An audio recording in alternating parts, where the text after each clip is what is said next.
Kasih karunia dan damai dari Allah yang memberkati hati dan pikiranmu sekalian di dalam Kristus Yesus Tuhan kita. Amin. Shalom, Ibu, Bapak, Saudara-saudara, bertemu kembali dengan renung harian di hari Selasa tanggal 20 Juli tahun 2021 dari kitab Roma pasal 8 ayat 17. Marilah kita mendengarkannya. Demikian firman Tuhan tertulis di sana. Dan jika kita adalah anak, maka kita juga adalah ahli waris. Maksudnya orang-orang yang berhak menerima janji-janji Allah, yang akan menerimanya bersama-sama dengan Kristus, yaitu jika kita menderita bersama-sama dengan Dia, supaya kita juga dipermuliakan bersama-sama dengan Dia. Menjadi ahli waris. Wow, pasti semua orang menginginkan menjadi ahli waris. Apalagi bila menjadi ahli waris dari orang tua yang mempunyai nama yang baik, mempunyai karya yang diakui dan dikenang oleh banyak orang di dunia ini. Ditambah lagi kalau orang tua tersebut memiliki harta benda yang berlimpah. Tentu sang ahli waris akan menerima warisan yang begitu baik atau yang begitu menggiurkanlah di dalam kehidupan ini. Pertanyaannya adalah, siapakah yang berhak menjadi ahli waris? Karena tidak semua orang berhak menjadi ahli waris. Biasanya yang menjadi ahli waris adalah anak dari si empunya warisan. Tapi bisa saja si anak tersebut tidak mendapat warisan. Seandainya si empunya warisan atau orang tuanya tidak merasa senang kepada anak tersebut, sehingga akhirnya si ahli waris diberikan kepada yang lain.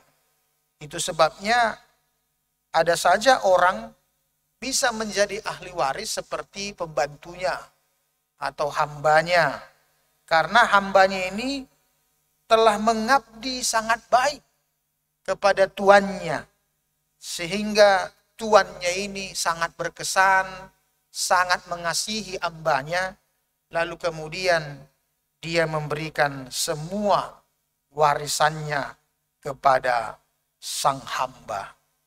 Kita ini juga disebut adalah ahli waris, di mana sebenarnya Allah telah memilih kita menjadi anak-anaknya.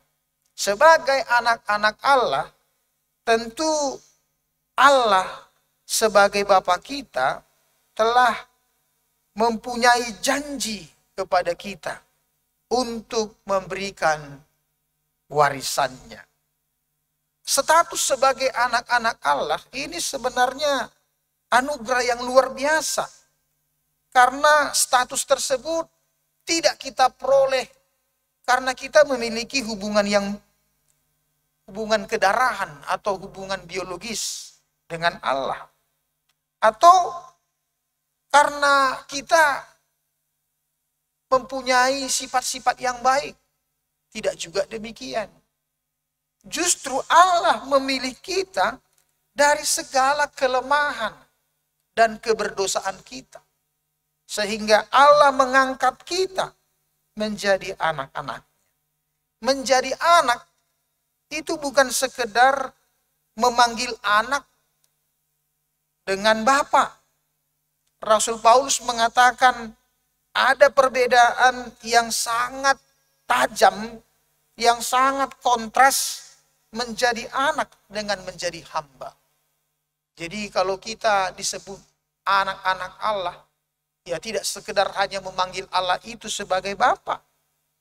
Paulus mengatakan jika seorang tuan menginstruksikan hambanya untuk melakukan sesuatu, maka hamba tersebut akan melakukan tugas-tugasnya karena memandang sebagai suatu kewajiban semata. Itulah status sebagai hamba.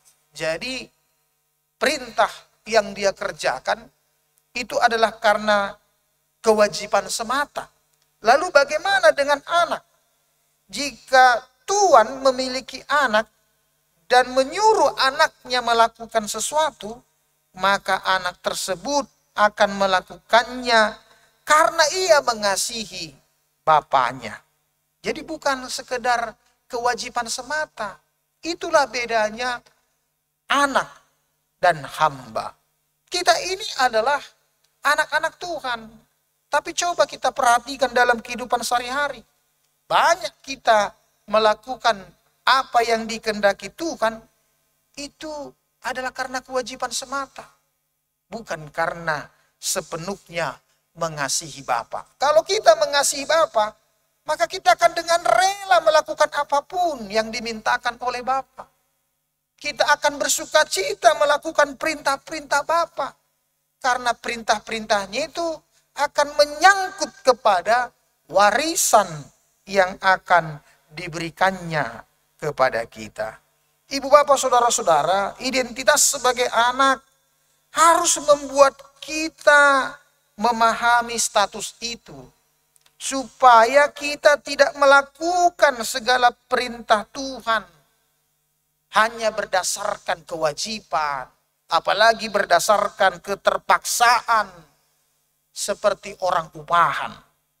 Tapi kita harus melakukannya dengan rela hati. Dengan sukacita. Walaupun tidak dibayar. Kenapa? Ya karena kita adalah anak-anaknya. Anak-anak yang mengasihi Bapa, maka dia akan bersukacita menuruti perintah Bapaknya. Itulah yang dilakukan oleh Yesus Kristus. Makanya Yesus Kristus itu juga disebut anak Allah.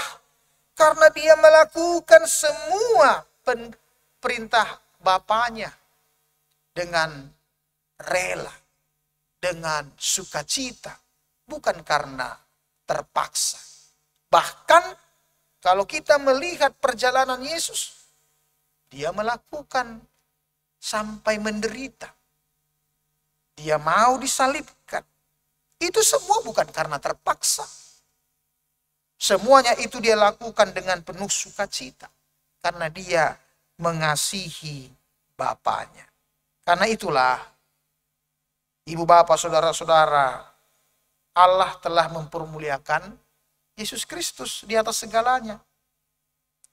Dan seperti itulah Tuhan menginginkan kita juga. Supaya sebagai anak kita dapat melakukan kehendak Bapa kita. Dan akhirnya Bapa kita akan mengangkat kita setinggi-tingginya. Kita tidak bisa melakukan hanya karena terpaksa. Hanya karena kewajiban. Hari Minggu ke gereja sepertinya orang terpaksa. Sepertinya orang melihat itu hanya sebagai kewajiban. Mengasihi orang juga dia lihat itu hanya sebagai keterpaksaan. Atau juga sebagai kewajiban. Itulah yang tidak diinginkan oleh Tuhan dari kita. Diinginkan oleh Bapa kita itu. Justru kita harus melakukannya dengan sukacita. Harus melakukannya dengan kerelaan demi kasih kita kepada Bapa kita. Orang yang melakukan itu, percayalah, maka seperti firman Tuhan hari ini, Bapa akan memberikan yang sepatutnya untuk kita. Dia akan memberikan kita sebagai ahli waris, menerima janji-janji Allah. Apa itu janji Allah kepada kita? Kita akan selalu disertai. Kita akan selalu diberkati. Bahkan kita sudah diperuntukkan untuk keselamatan selama-lamanya.